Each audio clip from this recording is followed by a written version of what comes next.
La terapia génica es una metodología que aborda la inserción de material genético en un individuo para tratar una enfermedad, ya sea de forma directa o también llamada in vivo o indirectamente a través del uso de células como vehículo de liberación o también llamada ex vivo. La aplicación de este procedimiento conlleva la aparición de riesgos, por lo cual ha despertado un gran dilema ético. A raíz del conocimiento de que las funciones biológicas están determinadas por la información que aportan los genes, es que surge en la década de los 80 la terapia génica. El desarrollo de este campo estuvo respaldado por la posibilidad de aislar los genes, modificarlos e insertarlos en un organismo defectuoso, posibilitando que el mismo pudiera ejercer una función de la que carecía con anterioridad.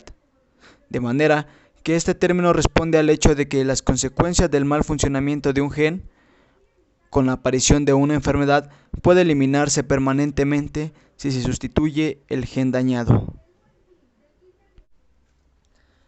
El mayor problema de la terapia génica tiene como base la existencia de dos tipos de intervenciones sobre la base de las células que son blancos del procedimiento: la terapia génica germinal y la terapia génica somática. La de tipo germinal tiene como objetivo eliminar radicalmente las enfermedades que son producidas por defectos en algún gen mediante la sustitución del gen dañado en el individuo y en su descendencia. Este resultado se alcanza realizando la modificación genética de las células embrionarias implicadas en la formación de óvulos y espermatozoides. Este procedimiento no ha sido aplicado en humanos, pero sin duda la posibilidad de su aplicación constituye un problema de carácter científico y ético, pues existen limitaciones en relación con la tecnología para la manipulación de este tipo de células y además esta modificación pasaría a todas las células de la descendencia. Por su parte, en la terapia somática se modifican las características genéticas de la célula que no son germinales, es decir, las que pertenecen a un tejido adulto, por lo que las consecuencias genéticas de este procedimiento no son transmitidos a la descendencia. En la actualidad, los protocolos clínicos de terapia génica se han llevado a cabo ha sido en terapia somática. La terapia germinal no está autorizada en ningún país. Aunque en teoría, la terapia génica podría aplicarse también en células germinales, las evidencias apuntan hacia la aplicación de la terapia génica somática durante algunos años. Luego, no cabe duda de que el progreso de la terapia somática se obtendrá un dominio más amplio de la misma, y esto puede contribuir al desarrollo de la terapia germinal. Para llevar a cabo la terapia génica somática es necesario introducir los productos génicos en tejido diana y existen dos formas de alcanzar este objetivo. El número 1, la terapia génica ex vivo, mediante la cual se usan células modificadas genéticamente in vitro con el sistema de expresión deseado, que portan la información genética deseada y luego se implantan en el organismo receptor.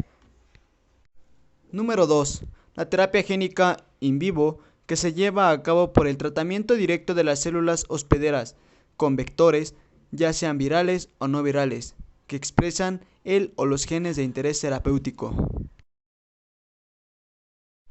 La principal desventaja de la terapia en vivo está dada por el uso, en la mayoría de los casos, de los vectores virales. El uso de estos sistemas de expresión conlleva la modificación funcional de las células infectadas y de la evaluación de estas modificaciones.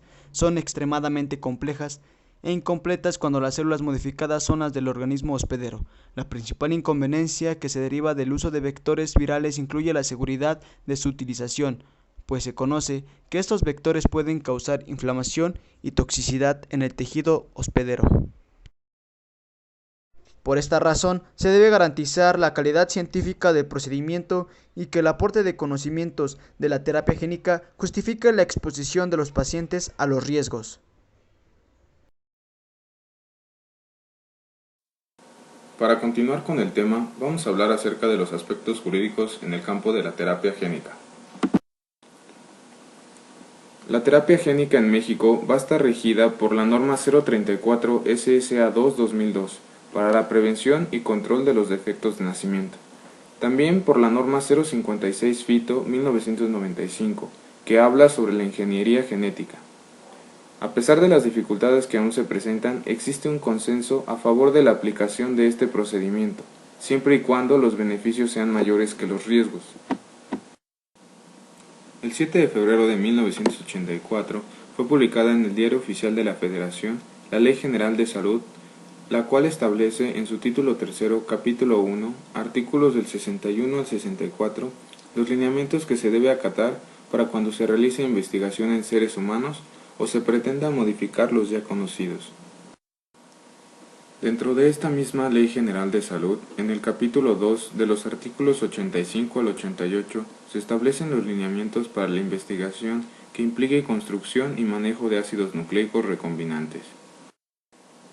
En resumen, esta ley establece que se requiere la autorización de la Secretaría para iniciar la experimentación y que las investigaciones con ácidos nucleicos recombinados deberán diseñarse en tal forma que se logre el máximo nivel de contención biológica, seleccionando los sistemas de huésped y vector idóneos que disminuyan la probabilidad de diseminación fuera del laboratorio de las moléculas recombinantes.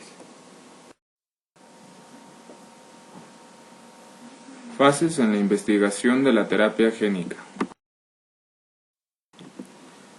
Al igual que en otro tipo de medicamentos, las investigaciones en terapia génica deben abordar los siguientes elementos y fases antes de ser empleados como terapia. Fase 1. Se refiere a la primera introducción de un medicamento en seres humanos. Generalmente, se estudian individuos normales para determinar a qué niveles de uso del medicamento se observa toxicidad. A continuación, se realizan otros estudios de dosis-respuesta en pacientes, para determinar la seguridad del medicamento y, en algunos casos, indicios iniciales de su efecto.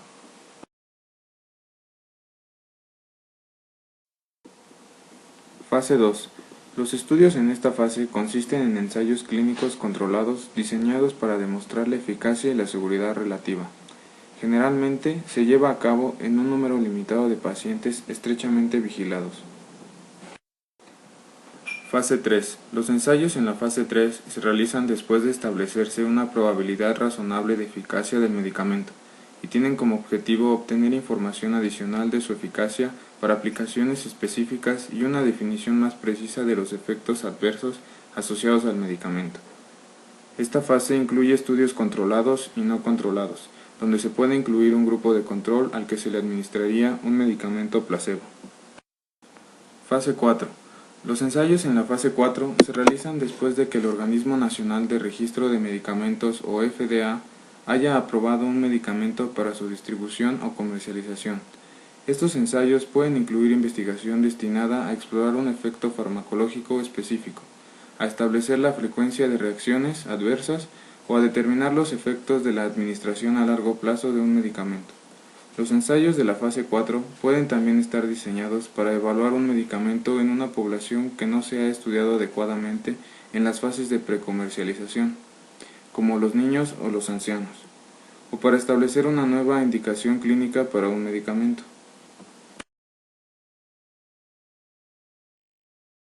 Los principios bioéticos que se toman en cuenta en este tema son dos.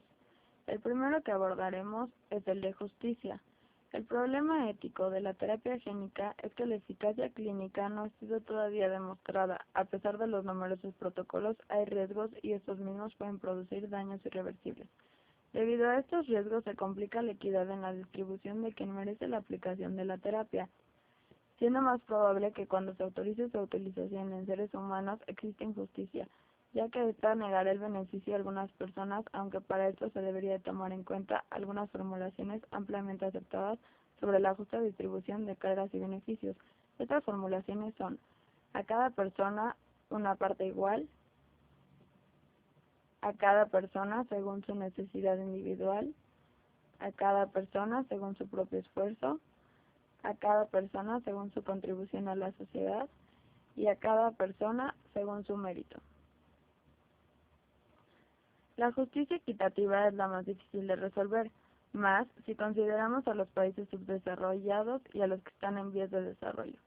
Por ello es difícil que haya una cierta equidad social en el uso de esta técnica, a pesar de que todo paciente tiene derecho a recibir tratamiento cuando su vida está en riesgo. Nuestro segundo principio es la beneficencia. Esta menciona que al aprender que beneficiará puede requerir poner a personas en riesgo.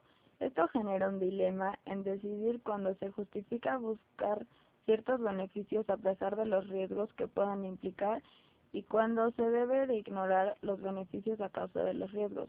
Por esto mismo, los miembros de la investigación tienen la obligación de reconocer los beneficios y los riesgos a largo plazo que puedan resultar del desarrollo de nuevos tratamientos terapéuticos, por lo que deben de basarse en estudios previos para poder determinar la probabilidad de los riesgos-beneficios que pueda generar la aplicación de dicha terapia génica. Esto es importante tomarlo en cuenta debido a que no todos los tratamientos son exitosos, por lo que se ha visto que hay riesgos como la infección por vector viral, la inducción de cáncer por la inserción de un gen supresor de tumores o al activar un oncogen de respuesta inmunológica con respuesta inflamatoria.